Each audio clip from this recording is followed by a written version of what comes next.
let's talk about finishes.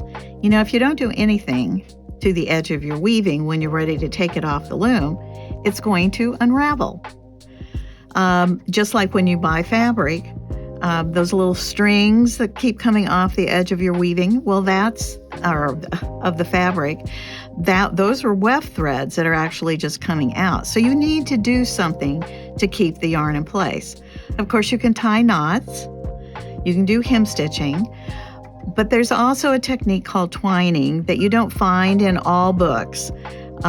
We love it. It makes a very clear line so that you can not have to worry about, once you take it off the loom, of it getting unraveled. You do want to start out and cut a thread 3 times the width. Actually, 3.5 is even better. 1, 2, 3.5. And we're going to cut that. And I'm right-handed, so I start over here on the right. You can start on the left. It doesn't make any difference.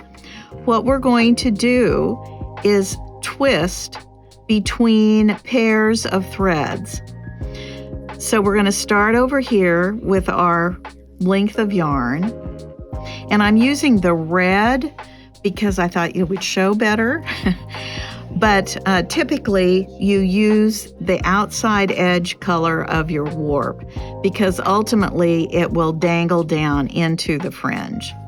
So here we're folding this in half, and you can see that we're traveling that direction. So the half that went under those 2 threads are going to go over. We're going to lay it over, kind of like making an X almost. And then we're going to go under the next 2 threads. So we're going to go under the next 2, lay it back over.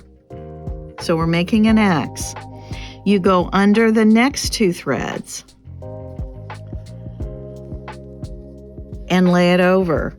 And just keep going all the way across.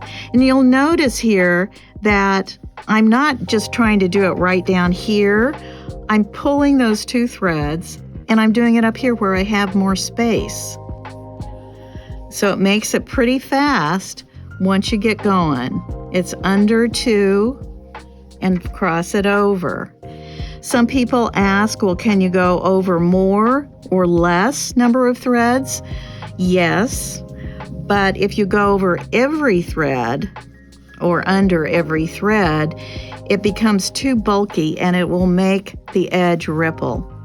If you go over too few threads, it makes it so that it's not stable and will hold. So I'm just going to keep going all the way over to the other end.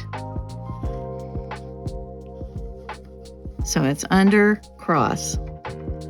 You don't pull it real tight. You don't leave it too loose. It's just kind of a gentle, even, smooth edge.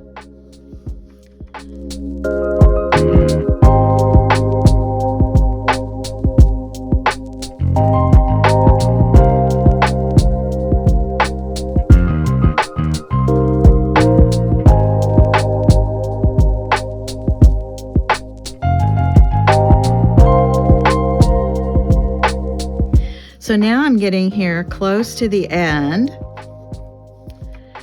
and all you do is you just keep doing the over-under thing. And so now I'm to the end, and one of the hardest things to do with this, first of all, you want to pull the beater bar forward and give it just a little tap so that it really straightens it out. But then what you want to do is tie an overhand knot. And the most difficult thing is to get the silly knot where you want it. So you do a big loop, and you're going to just hold the tails. And in this case, I'm finishing the piece, so the fringe is going to be going towards the beater bar.